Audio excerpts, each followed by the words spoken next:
బుజ్జలో మరో breaking news చూస్తున్నాం. ప్రస్తుతం రాష్ట్రంలో బీజేపీ పరిస్థితి దయనీయంగా ఉందని కాంగ్రెస్ బీఆర్ఎస్ నేతలు ఆరోపిస్తున్నారు. ఓవైపు బీఆర్ఎస్ అభ్యర్థులను ప్రకటించి మేనిఫెస్టోను విడుదల చేసి జోరుగా ప్రచారం చేస్తూ సెంచరీ కొట్టే దిశగా వేగంగా అడుగులు వేస్తుంది. మరోవైపు కాంగ్రెస్ 55 స్థానాల అభ్యర్థులను ప్రకటించి 6 గ్యారంటీలంటూ ప్రచార హోరుతో హడావిడి చేస్తుంది. వాటినే పట్టుకొని ఆ పార్టీ నేతలు కార్యకర్తలు ప్రజలోకి వెళ్తున్నారు. మంగళవారం బీఎస్పీ కూడా తమ మేనిఫెస్టోను విడుదల చేసింది. కానీ బీజేపీలో మాత్రం వింత వైఖరి కనిపిస్తుందని పార్టీ నేతలు వాపోతున్నారు. ఇతర రాజకీయ పార్టీలన్నీ పరుగుల పోటీలో ఉన్నట్టు దూసుకెళ్తుంటే బీజేపీ రాష్ట్ర నాయకత్వం మాత్రం ఎన్నికలతో సంబంధమే లేనట్టు వచ్చే ఏడాదో 2 ఏళ్ల తర్వాత వచ్చే ఎన్నికలకు సిద్ధమవుతున్నట్టుగా నిమ్మకు నీరెత్తినట్టు వ్యవహరిస్తున్నదని ఆందోళన చెందుతున్నారు.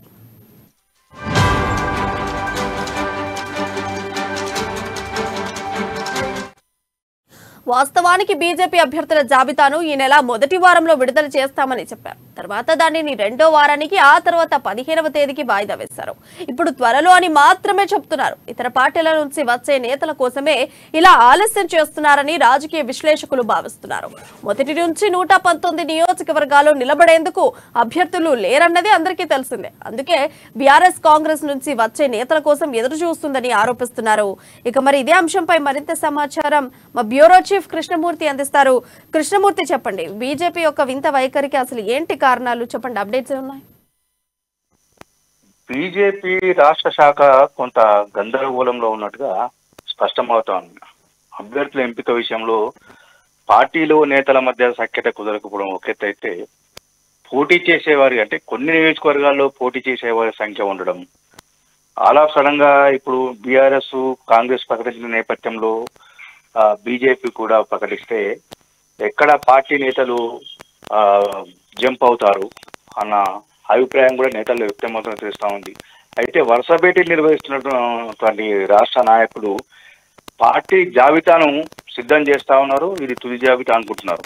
తెల్లారేసరికల్లా మరో కొంత ఆబ్లిగేషన్స్ రావడంతో, నేతల అభిప్రాయాలు భిన్నంగా వ్యక్తం కావడంతో జాబితాలను మారుస్తా ఉన్నారు. నిన్న కూడా పార్టీ కీలక నేతలు అంటే ఈటల రాజేందర్ కానీ, కిషన్ రెడ్డి, తర్వాత వీళ్ళంతా డాక్టర్ లక్ష్మణ్, కీలక నేతలందరూ భేటీ అయ్యారు. భేటీ అయి నిన్న సాయంత్రం అర్ధరాత్రి 12 వరకు కూడా ఆ పార్టీ అభ్యర్థుల జాబితా అంశంలో కొంత తర్జన భర్జన జరిగింది. అయితే తర్జన భర్జన తర్వాత కూడా పార్టీ జాబితా సిద్ధం కాకపోవడం, అదేవిధంగా అంటే కేంద్ర బీజేపీ పార్టీ నిబంధనల మేరకు కేంద్ర పార్టీ అసెంబ్లీ అభ్యర్థుల జాబితాను ఫైనల్ చేసి అక్కడి నుంచి వాళ్ళకు ఇక్కడ పంపించాల్సిన అవసరం ఉంటుంది. కాబట్టి కేంద్ర ఎన్నికల committee, BJP parliamentary party board సమావేశం కూడా జరగకపోవడంతో పార్టీ అభ్యర్థుల ప్రకటన ప్రక్రియ తీవ్ర జాప్యం ఏర్పడింది. దీంతో పార్టీ నాయకుల్లో, పార్టీ శ్రేణుల్లో కొంత గందరగోళం ఉంది. రాష్ట్రంలో అన్ని స్థానాలకు బీజేపీ పోటీ చేస్తుందా, లేదా బలంగా ఉన్నటువంటి స్థానంలో పోటీ చేస్తా ఉందా? బలంగా ఉన్న స్థానాలలో పోటీ చేస్తే ఎవరు అభ్యర్థులుగా ఉండబోతున్నారు? బలహీనంగా ఉన్న స్థానాల్లో పార్టీ పరిస్థితి ఏంటి, పార్టీ శ్రేణులు ఏం చేయాలి అనే అంశం మీద చర్చ జరుగుతుంది. దీని మీద క్లారిటీ ఇచ్చేందుకు పార్టీ రాష్ట్ర అధ్యక్షుడితో పాటు ఎవరు కూడా ముందుకు రావట్లేదు. ఇది ఒక విచిత్రమైన పరిస్థితి. అంటే పార్టీలో నెలకొన్నటువంటి ఈ గందరగోళ పరిస్థితి ఎందుకు ఎప్పట్లోగా ఈ గందరగోళానికి తెరదిస్తారు అనే విషయాన్ని కూడా రాష్ట్ర నాయకులు ఎవరు స్పష్టం చేయలేకపోతున్నారు. దీన్ని బట్టి చూస్తే బీజేపీ ఎన్నికలను ఒక తలనొప్పిగా మారిందని భావించవచ్చు. రాష్ట్ర శాఖ కూడా అంటే మొన్నటి వరకు 2-3 నెలల వరకు కూడా బీఆర్ఎస్ కు ప్రత్యామ్నాయం మేమే అని ఆ స్థాయిలో కొంచెం ఉద్యమాన్ని నిర్మించడం కానీ, క్షేత్రస్థాయిలో పార్టీని బలోపేతంపై దృష్టి పెట్టేటువంటి రాష్ట్ర నాయకత్వం ఇప్పుడు ఎన్నికలను అనవసరంగా నెత్తినేసుకున్నాము, ఎన్నికలు కాకుండా ఇటు బీఆర్ఎస్ తో పొత్తు పెట్టుకుంటే బాగుండేది, ఎంతో కొంత సీట్లు వస్తే దాని నుంచి మనము గట్టెక్కే వాళ్ళం అన్న అభిప్రాయం కూడా కొంతమంది వ్యక్తం చేస్తా ఉంది. మొత్తంగా చూస్తుంటే బీజేపీ జాబితా ఆలస్యం కావడం అనేది ఆ పార్టీకి తీరే నష్టం కలిగిస్తుంది. పార్టీ శ్రేణులు కూడా కొంత నిరాశకు, నిస్పృహకు గురవుతా ఉన్నారు.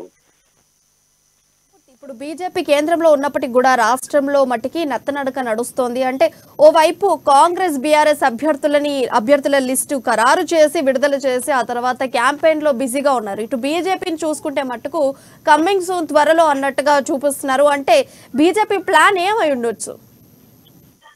అంటే పార్టీ అభ్యర్థుల విషయంలో కొంత గందరగోళం ఉన్నది. నేతల మధ్య అభిప్రాయ భేదాలు తీవ్ర స్థాయిలో పొడసూపడం ఒకటైతే, జంపింగ్ జిల్లాలు చాలా మంది ఉన్నారు పార్టీ నుంచి, అంటే టికెట్లు ప్రకటించిన వెంటనే చాలా మంది పార్టీ మారే అవకాశాలు ఉన్నారు అనే ఉద్దేశం కూడా పార్టీ నాయకత్వంలో వ్యక్తమవుతా ఉన్నది. అదేవిధంగా శ్రేణుల్లో కూడా ఎవరికిస్తే ఎవరు జంప్ అవుతారు అనే చర్చ కూడా జోరుగా సాగుతుంది. ఈ నేపథ్యంలో నామినేషన్ల చివరి క్షణం వరకు జాబితా విషయంలో దోగుదలాడి చివరి క్షణంలో ఏదో ఒక జాబితాను విడుదల చేస్తే వాళ్ళు కొంత ప్రచారం చేసుకొని ఎంతో కొంత పార్టీ ఉనికిని కాపాడతారేమో అన్న అభిప్రాయం రాష్ట్ర నాయకత్వంలో చెప్తుంది. అయితే మరోవైపు మనం కొన్ని నియోజకవర్గాలు మనం గమనించాల్సిన అవసరం ఉంటుంది. కొన్ని నియోజకవర్గాల్లో ఇప్పటికే పార్టీ అభ్యర్థులకు గ్రీన్ సిగ్నల్ ఇచ్చేటువంటి రాష్ట్ర నాయకత్వం వారిని ప్రచార బరిలో దింపింది. కొన్ని చోట్ల జాతీయ స్థాయి నాయకులు వచ్చి కూడా బీజేపీకి మద్దతు ఇవ్వాలని ఇక్కడ ఓటర్లను కోరుతా ఉన్నారు. అంటే మనం గమనించవచ్చు, పోటీ ఉన్న చోట్ల, ఎక్కువ పోటీ ఉన్న చోట్ల, తక్కువ పోటీ ఉన్న చోట్ల జాబితా విషయంలో కానీ అభ్యర్థుల విషయంలో కానీ కొంత పార్టీ తర్జన భర్జన పడతా ఉంది. మిగతా ఏదైతే కొన్ని నియోజకవర్గాల్లో స్పష్టత ఉందో వాటి విషయంలో కొంత స్పష్టతకు వచ్చినట్టుగా మనకు స్పష్టంగా తెలుస్తా ఉన్నది. కృష్ణమూర్తి, ఇప్పుడు చూసుకుంటే బీజేపీని చూసుకుంటే గెలిచే గుర్రాలు బీజేపీలో అంతంత మాత్రమే ఉన్నారు. అంటే కాంగ్రెస్, బీఆర్ఎస్ ఇవన్నీ లిస్టులు అన్ని ఖరారు అయిపోయిన తర్వాత ఇందులో మిగిలిన అభ్యర్థులు ఏమైనా బీజేపీలో చేరితే వారిని లిస్ట్ గా కన్ఫర్మ్ చేద్దామని ఏమైనా బీజేపీ ఆలోచిస్తుంది అని మనం అనుకోవచ్చా? అంటే సింగిల్ డిజిట్ స్థానాలను కొంత ఇతర పార్టీల నుంచి వచ్చే వాళ్ళకు ఇవ్వాలని చెప్పేసి పార్టీ భావిస్తుంది. అయితే మెజార్టీ స్థానాల విషయంలో ఏకాభిప్రాయం కుదరకపోవడమే పార్టీ తుది జాబితా సిద్ధం కాకపోవడం. తుది జాబితా సిద్ధమైందని చెప్తున్నప్పటికీ పార్టీ పార్లమెంటరీ బోర్డు ఇప్పటికీ 3-4 దఫాలుగా సమావేశమైంది.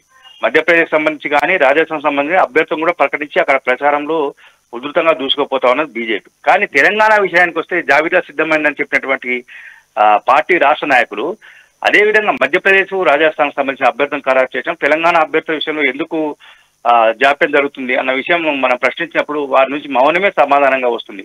కానీ అసలు కారణం ఏంటిది అని వాళ్ళు చెప్పలేకపోతున్నారు. అంటే దీన్ని బట్టి మనకు అర్థమవుతుంది ఏంటంటే పార్టీలో కొంత నాయకుల మధ్య అభిప్రాయ భేదాలు ఉన్నాయి.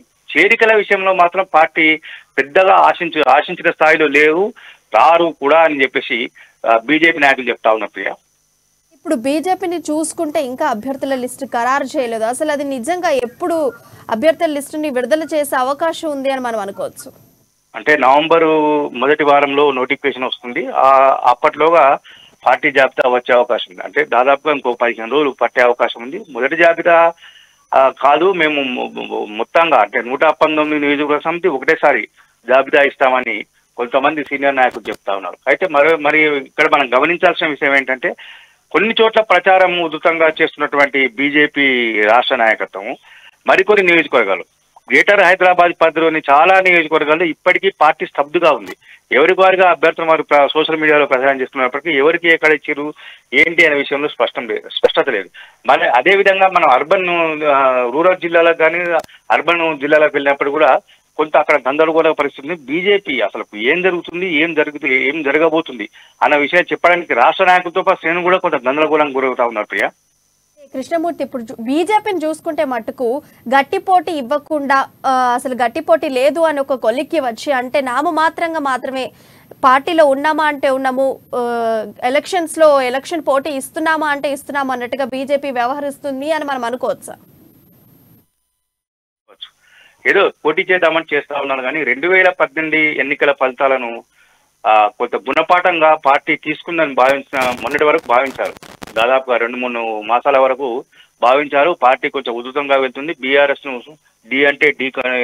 డి అనే విధంగా ఢీకొంటుంది అని చెప్పేసి కొంత చర్చ జరిగినప్పటికీ ఆల్ ఆఫ్ సడన్ గా ఒక్కసారిగా పార్టీ యూటర్న్ తీసుకొని బీఆర్ఎస్ కు అనుకూలంగా వివరించడం మనం ఒకటి గమనించవచ్చు. ఇక్కడ కేసీఆర్ కూడా మొన్న 3 రోజుల నుంచి వరుసగా రోజుకు 2 చొప్పున బహిరంగ సభలో ప్రసంగిస్తున్నాం. కానీ ఎక్కడ కూడా బీజేపీ నాయకత్వం కానీ మోడీ ప్రభుత్వాన్ని కానీ మోడీ ప్రభుత్వం విమర్శ కానీ కేంద్ర ప్రభుత్వ పనితీరు కానీ ఆయన ఎక్కడ తూర్పారబట్టిన ఘటన మనకు కనిపించట్లేదు. అంటే బీఆర్ఎస్ బీజేపీ ఎక్కడ లోపాయికారి ఒప్పందం కుదిరింది అంటే లోక్సభ ఎన్నికలకు శాసనసభ ఎన్నికలకు బీఆర్ఎస్ కు బీజేపీ సహకరిస్తే లోక్సభ ఎన్నికలకు బీజేపీకి బీఆర్ఎస్ సహకరించేందుకు ఏమన్నా లోపాయికార ఒప్పందం కుదిరిందా, అసలు ఏం జరుగుతుంది ఈ విషయం కూడా పార్టీలో జోరుగా చర్చ జరుగుతుంది.